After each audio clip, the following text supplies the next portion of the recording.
Call this beat Will Smith, cause it slaps hard. Hear it not when I pull up on your boulevard. I've done a bunch of shows about pull away tests and about basically how, you know, the goal is that women should be chasing you, because if they're chasing you, they can't be replacing you. And so you have to do things in order to see to it that they're going to be the ones that are coming to you on their own time and when they feel comfortable. You know, includes texting, reaching out, asking for more than one date a week, all those things, right? So this guy wrote, and he said, so basically, you're telling guys to be masculine by taking control of their relationship, by letting her have all the control. It seems contradictory. So I asked him, I said, when did I say that? And then he said, well, you didn't directly say it, but when you just leave them to always come to you at their pace when they want, you're in essence submitting control, which can't be helped. That's the contradictory thing with this whole thing. Not so much what you said directly, just the situation. So, and I thought about this today. It's very interesting that the idea to him that you have to, if you're letting a woman come at her pace when she wants to, that you're basically relinquishing control, right?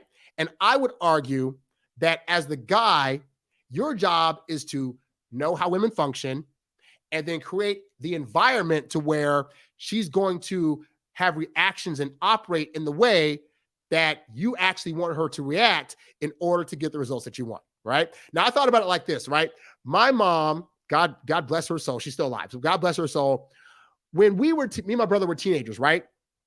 She had two boys in the house, and it got to a point where she knew that realistically, she could not control every single thing that we did or said, because outside of her presence, we could be doing a bunch of things that could be getting in all kinds of trouble, things that are dangerous to us, et cetera, right? So she told me later in life that she had certain choices to make. And the choices she had to make was, does she want to call us out on every single thing?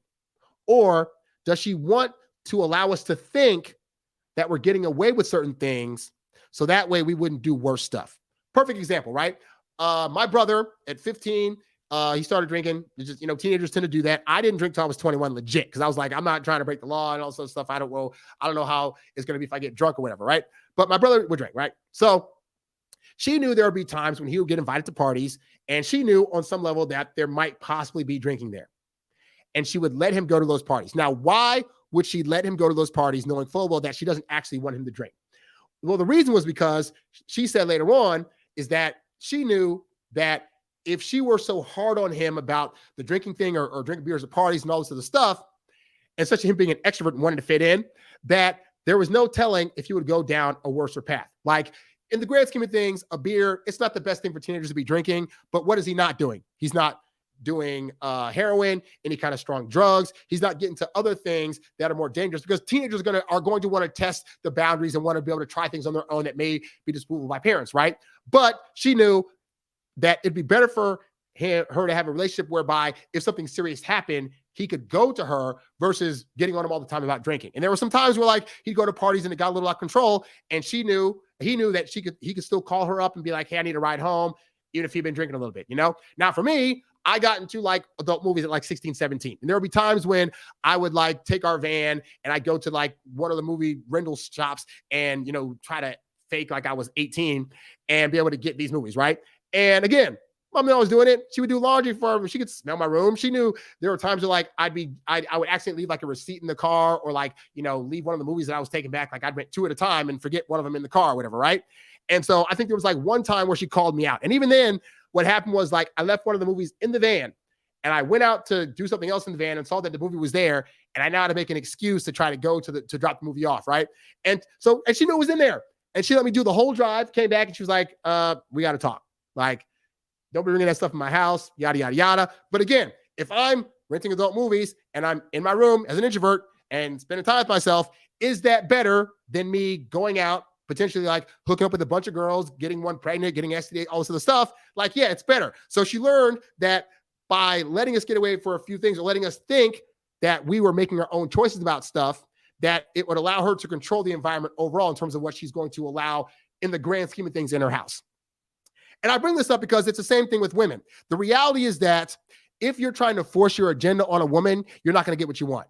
You trying to call her all the time, text all the time, tell her, I need to see you 3-4 times a week. You can do that, but women aren't going to stick around for that. So what do you do instead? What you do is you do things in a certain way, you operate in a certain way, and you understand how women are going to best build attraction, how they're going to best feel like they're making the decisions about you to be able to get the results you want. So perfect example, right? Like I could say, for example, you wait between dates to call a woman. You wait up to 4 or 5 days between that time to call a woman.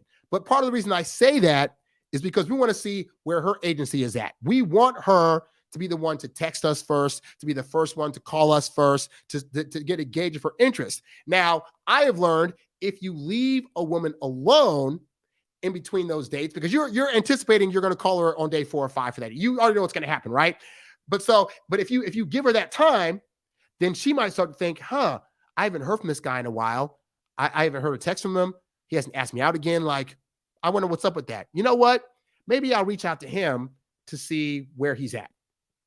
And I've literally had it where, like, I'll take a woman on a good date. I'll be waiting that 4 days. And by day 2, she's texting me, hey, hot stuff. Just wanted to see what you're up to. I was thinking we could have a beach day today. Hey, I was wondering if you wanted to go see this movie. I know we just saw each other like a couple of days ago, but the movie just came out. And I was wondering, I want somebody to go with.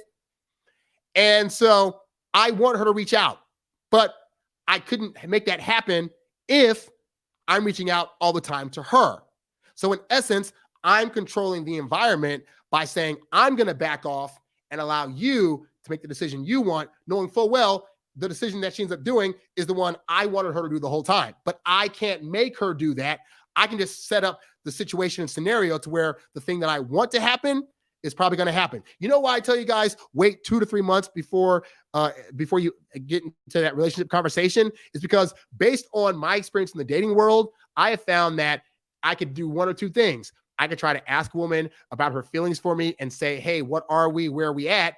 After like 1.5 months when I'm really ready to get into the relationship and I'm not going to get the results. Or I know if I'm just a little bit patient, I just relax. I build the environment to where, hey, she can come and go where she pleases. I'm not going to stress her out about feelings or where she needs to be at.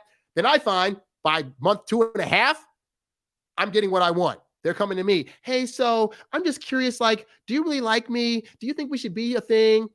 And I already knew it was going to happen, again, based on experience of dating this long, that I knew that if I just waited out, then I'm creating the environment and situation for her to come to me to ask for a relationship. So all that to say is that being masculine means understanding how women function, knowing how they think, and being aware that based on those things, you need to create the way that you date in a way to where the things you want to happen are going to happen and the results that you want are going to happen also. If you don't know how to create that kind of environment or you're anxious about doing some of the things that I'm talking about, you can go to introvertdatingsuccess.com, click on the coaching tab, and we can get you started on learning these things because it's very, very important to understand that you, being the masculine guy, still have to be in control of your environment and in control of how things are happening, but you have to give a person agency and allow them to have the appearance of coming to you, have the appearance of them being the ones thinking about, I just thought about, I should try to ask him out, again, this week again, because he only asked me out once. Maybe I should ask him out.